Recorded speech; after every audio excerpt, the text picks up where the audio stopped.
Hello and welcome to the left wing. Well, we're here inside the media centre at the Stade de France. The lovely staff here have given us our own little corner and even lights, Rory. Like, it's all about the lights. Professional. Feels very professional. Feels a bit more professional than our normal setup, but it's a bit inside baseball, but there's like very strong restrictions on where you can and can't film. So this is the little corner of the press room where we are able to to record. So it's good. It's good. Ireland have trained. South Africa are on their way. So all building nicely. We got drenched this morning. Soaked. Yeah, the rain is right. 40 minutes waiting for Ireland to start their Well, yeah, you were down on the pitch side. I came down for a while and then I was like, what am I doing here? I don't even need to be here. I could get a few things from my Instagram. But no, coming out, the rain has been torrential the last 2 days. It did clear up nicely last night and it is supposed to clear up before kick-off tomorrow night, which is important. It actually, by the time Ireland arrived, as you know, they had their meeting. It lasted exactly 45 minutes. The rain cleared, and by the time they were on the pitch, it was nearly sunny. So, they were cleverer than we were. But I suppose we had to be there at the appointed time, waiting for them. But everyone, all 33 players trained, so they couldn't be in a better shape going into this game. And I suppose again, what happened to Antoine Dupont, his injury just reinforced what can go wrong at a World Cup. And actually, just before we go to you on that, Rory, Paul O'Connell was actually asked about that at today's press conference. Yeah, it was disappointing for him. He's obviously a brilliant player. He's on unbelievable form. He makes them, I think, a lot of teams play very similar rugby, but he makes them very unpredictable. He's very unorthodox in how he plays the game. He runs across the pitch. He kicks off both feet. He's very strong in the tackle for a scrum-half. So he gives them a real unpredictable edge to their attack. And if he's gone, there's no doubt he'll be a loss. It'd be a shame to see if he's out of the tournament, because he's a brilliant player and he adds to the tournament. So. I hope he's okay. See what happens in the quarterfinals. So tell me, what is the latest on Dupont? So I think, judging by looking at our website this morning, it's the story everyone's talking about. Even though Ireland South Africa is the big game this weekend, he's such a global superstar. He was hit high and hard in an awful tackle by Diesel, the Namibian captain. I mean, everything World Rugby are trying to avoid in one moment. Their most marketable superstar being knocked, basically head-high tackle, head-on-head. It was a shoulder and head or head-on, I can't remember. But the high tackle, he's left with a facial fracture. I'm not going to use the medical term because I'll butcher it. He was in tears in the dressing room. He looked very sad going off the pitch. I think he knew that this was going to be a massive impact on his competition, maybe the end. And then he had to wait in the dressing room with the Toulouse president, Didier Lacroix. There's some unbelievable reporting in French media this morning about it. So I'm basically rehashing what they did, their own stuff. But Midi Olympique have a very good account of what happened. So he's in tears in the dressing room with Didier Lacroix, waiting for the French doctor to finish his pitchside duties to come in and assess him. Then they brought him to a hospital in Aix-en-Provence near Marseille, where they're staying.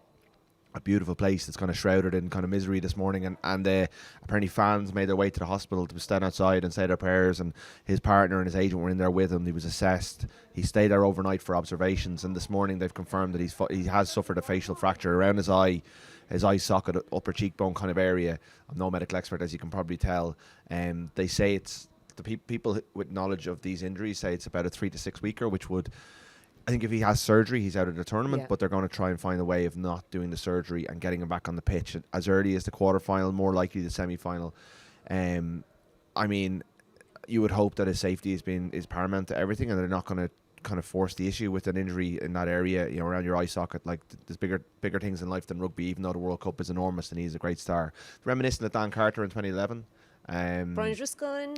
Similar enough injury to O'Driscoll in 07.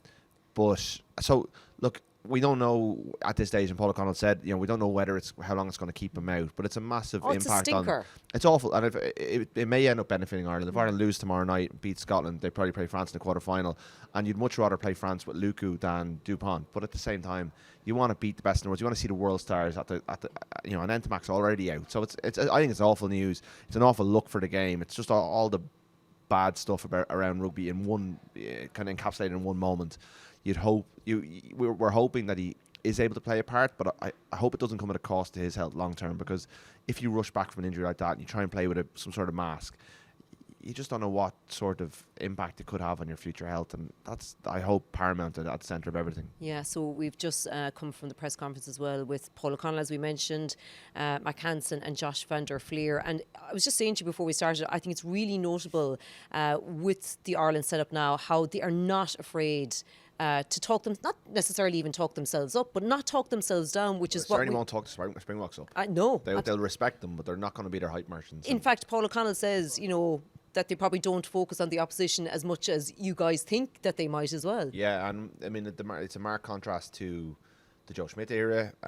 Not to keep harking back to it, but like Joe would have used the Springboks as a chance to talk down the press conference. He would have named all 33 of their whole squad, plus a couple of lads they'd left out.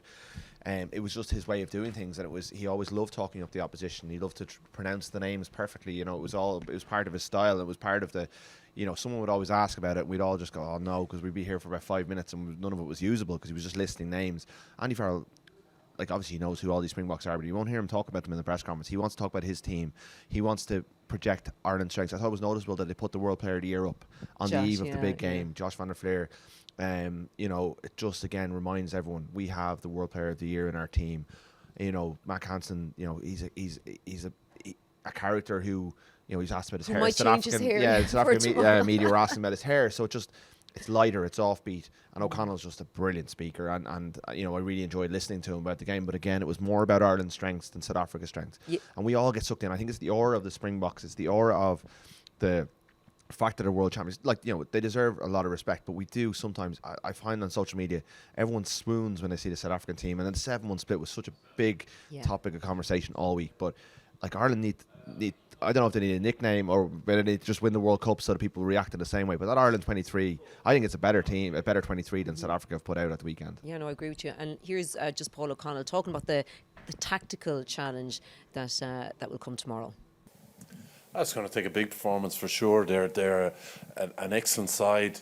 They've been together a long time as a group, together a long time as a coaching group as well, and they obviously understand how they want to play and how they want to deal with certain situations in the game.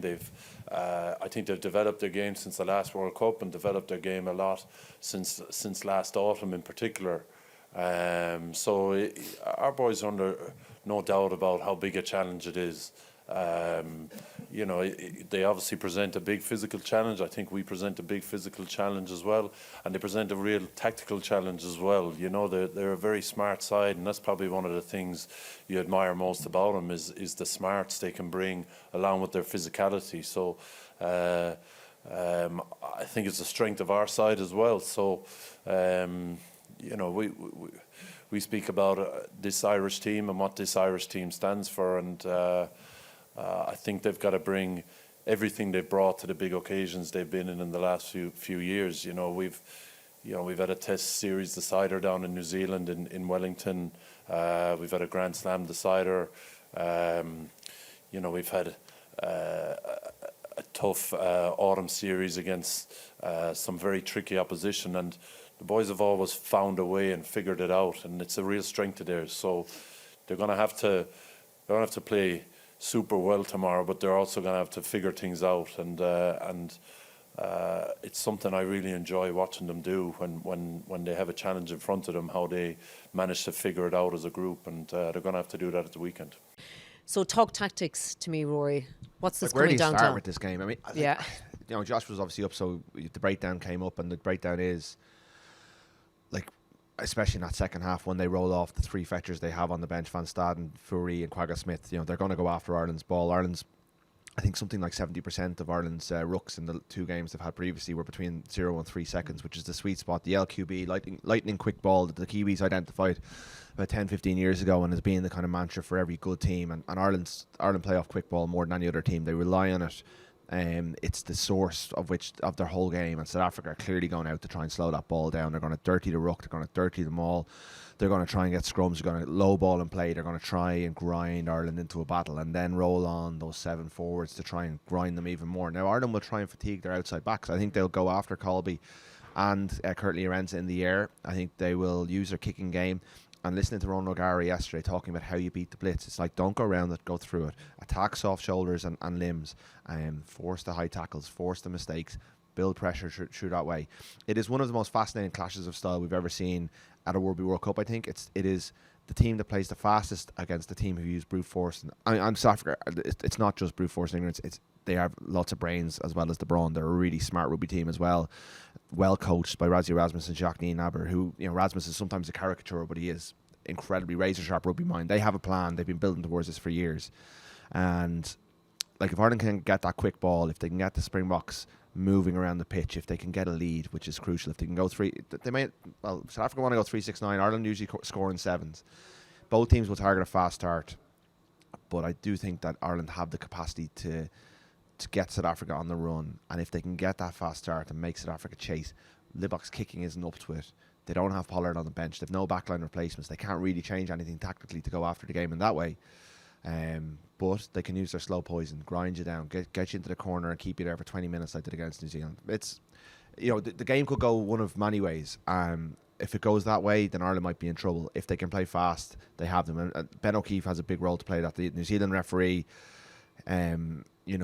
he's got quite a low ball in play at this tournament so far. He's used to refereeing the South Africans. He's very experienced, but that would be a bit of a concern. I think they would prefer maybe to have a Northern Hemisphere ref. At the same time, the scrum interpretation is going to be huge, and a French ref would always go for the team going forward.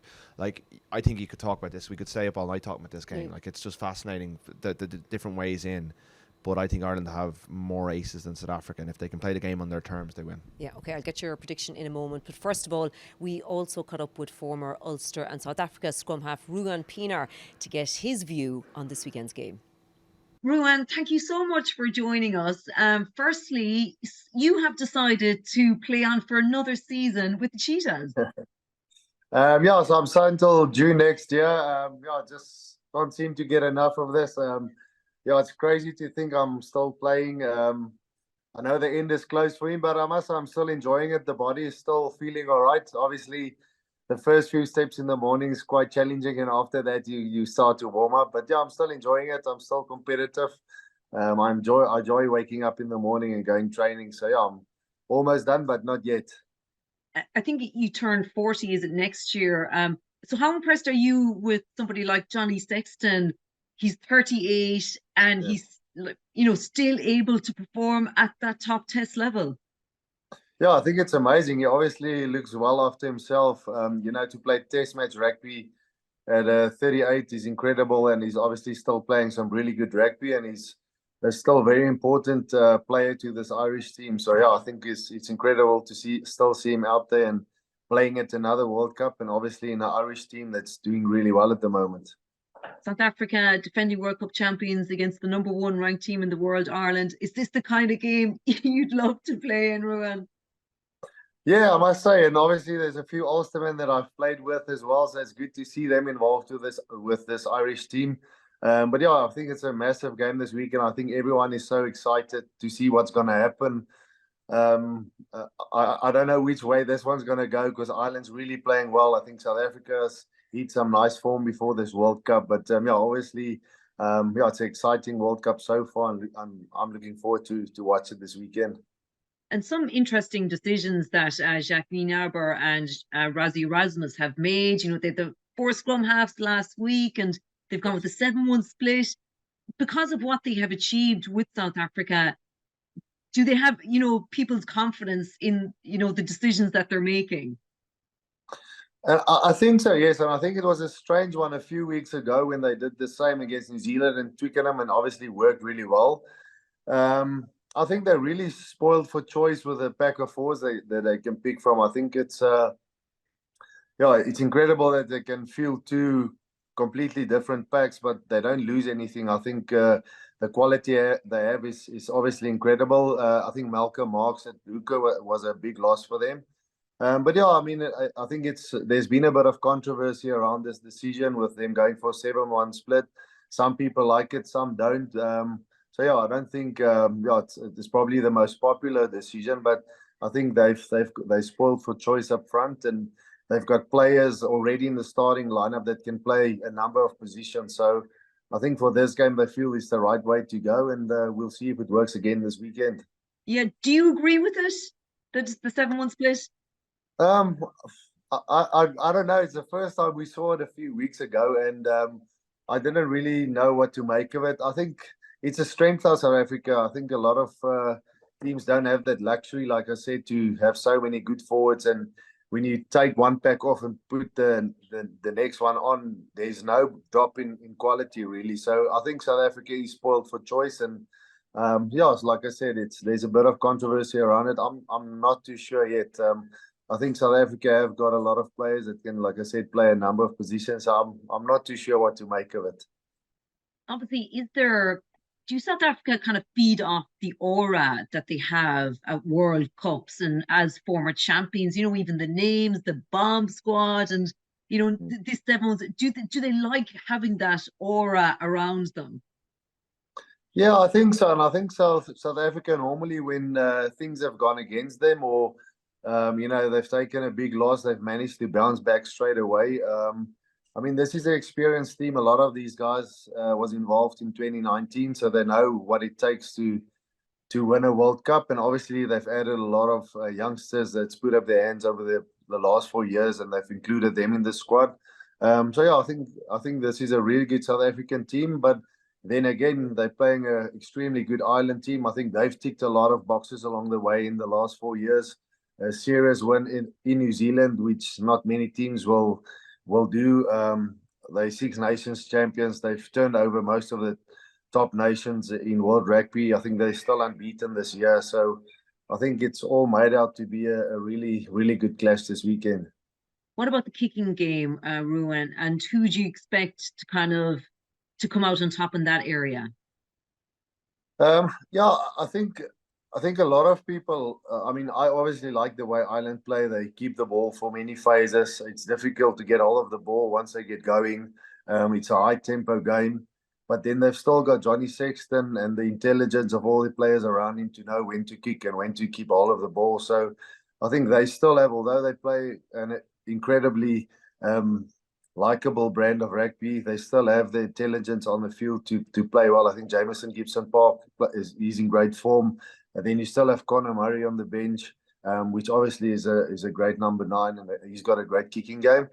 Yeah, and then South Africa, I think that's been a strong point. The kick chase game has been massive for them since 2019, really, and I think that's the way they won the 2019 World Cup. They just suffocated teams and made it tough for them to play against. But I think Manie Lobok has brought something different to the side. I think I think they're looking to play a little bit more. I think you've got, obviously you've got someone like Jason Colby and Orange and Damien Willems, who's a incredible ball player. So I think they've mixed it up nicely this year. So yeah, it's a tough one. I don't know which way this one's going to go. You mentioned Manie Libbok there, and maybe some expected that we could have seen Andre Pollard on the bench, but he's not for this weekend's game. Is there concern about, obviously very, very talented player, but is there concern with regard to his place kicking? Because this is an area that we're so used to South Africa being very consistent on. Yes. I think back home here, there has been a bit of concern about that. Obviously, he's a great distributor of the ball. Like I said, he's bringing something different to our attack. But yeah, obviously in a World Cup, especially crunch matches like this weekend, goal kicking will be massively important. We know how good Johnny Sexton is. If they get a penalty in a kickable position, 95% of the time he's going to kick it over. Whereas Manie has probably been a bit of a mixed bag the last couple of months. But we've seen him in the URC kicking really well. So I think, I think he just need one game where he kicks really well and get a bit of confidence. But yeah, this weekend is a big one, and hopefully he can find his rhythm this weekend. And obviously we've got the scrum-half battle, Faf de Klerk, Gibson Park coming back in there again for Ireland. Yeah. How key is that? Because Ireland will want to play with a certain tempo. How key is Gibson Park, for the way that Ireland will want to play on Saturday? No, he's massively important, and it's going to be interesting to see if Ireland can handle South Africa's rush defense. Obviously, they've got a lot of big boys that's physical, and I think their defense has been incredible for a number of years now. So they're tough to break down, but like I said earlier, Ireland can keep the ball for a number of phases, and the tempo they play with, and how quickly Gibson Park and Conor Murray gets rid of the ball is, I don't think there's any team that can really stop it once they get that going. So yeah, again, I mean, there's so many great matchups within these teams, and but that's definitely one. I think if South Africa can stop their momentum, then maybe we'll see Ireland, playing a little bit more conservatively. If not, then I mean, it's tough with the rush defense. Once you get a bit of momentum and quick ball, it's hard to rush again. So yeah, we'll see. We'll see if South Africa can stop that. But then again, Ireland need to stop the big South African pack. I think they look forward to the set pieces, scrumming, a lot of mauling and stuff. So yeah, it's going to be good. Yeah, and how do Ireland counter that rush defence? And and obviously for them, like getting a good start is really important because South Africa tend to squeeze teams, once they get ahead. But like, how should Ireland counter that rush defence to combat it? Yeah, I think Ireland still they've got a lot of good ball carriers themselves. I think Bundy Aki has been incredible these first 2 games. Caelan Doris has been good. No, I think Ireland themselves have got a lot of good ball carriers. But like I said, once you breach that rush defense the first time and they create quick ball, then it's tough to come again. And then South Africa will have to think about their strategies. But yeah, it's hard. I mean, we've also played against rush defense in the past, and it's really tough if a team is well organized and they get it going. Then I mean, it's tough. But I think we've got 2 smart coaching staffs. I think they'll come up with their plans. So yeah, it's going to be good to see what tricky plays Ireland come up with. There's also always a few tricks up their sleeves, and then obviously you've got Rassie and his teams that's done the same in the past. So I think there's matchups all over, even with the coaches. So yeah, that can make us excited for this weekend. And so, just finally, what way do you see it going? So I've been asked this. I've had a few interviews this week, obviously with my connection with Ulster Rugby, and I really don't know. It's I'm sitting on the fence with this one. I'm not too sure where this is going to go. I think it's going to be a really tough. I think it's got the potential to be the game of the tournament. World number 1 against world number 2, world-class players across the field. So yeah, I'm going to sit on the fence in this one, and I'm just going to enjoy the game. And do that. Enjoy the game, Ruan. Thanks a million for joining us. Thank you very much. Good to chat to you guys. Thank you. Lovely. Okay, so I'm very confident about tomorrow's game, Rory. Mark Hansen aside there in the press conference saying, a bit of nerves, which is always a good thing, but like there's reasons to be confident as Ireland. Can I start that again? Yeah, of course. Okay, 3, 2, 1. So prediction, Rory. I am pretty confident about this weekend's game. Matt Hansen was in the press conference earlier saying, a bit of nerves. Of course, there's going to be nerves going into this weekend's game. But you almost can't not be confident, though, as well. In some way, I think there's good reason to be confident as Irish people. There is the record, 15 wins in a row, 27 to 29. They've beaten everyone along that time. They've grown as a team. They've overcome adversity along the way, as we all know. The word of the year in Irish rugby under Andy Farrell. They're incredibly relaxed, but they got to get it right on the night as well. It can't just. It's not a case of turning up. They're not that good. You can't just turn up and beat the box. You need to be smart. You need to be fast. You need to impose your own game, as they've been talking about doing all week. I suppose the one big thing to remember on Saturday night is that this is not the end for either team. This may be the first of 2 meetings. Yeah, it may be the first of 2 meetings between these teams, especially with Dupont out, that you can realistically see a path where Ireland meets South Africa in a final with Pollard back, which is a game changer. But I think you look at that Irish 23, Dan Sheehan back on the bench. Rob Herring so unlucky to lose out. There are weapons everywhere for Ireland. Now there are frailties like every team, and I think 1 or 2 injuries in certain positions and Ireland might be in a bit of trouble. But as we look at it now, not knowing who's going to get a red card and I think Ireland have the path to victory is very clear for them. If they show up and they perform, they have a right good shot. But that might not be enough against the world champions. If they play to their maximum capacity as well, we could be in for one of the great games, and that's what I'm anticipating. Yeah. Well, we are going to be back here after tomorrow night's game. It's going to be a late one again. We're going to record the podcast straight after the game, so do keep an eye out for that. But thanks for listening. Cheers.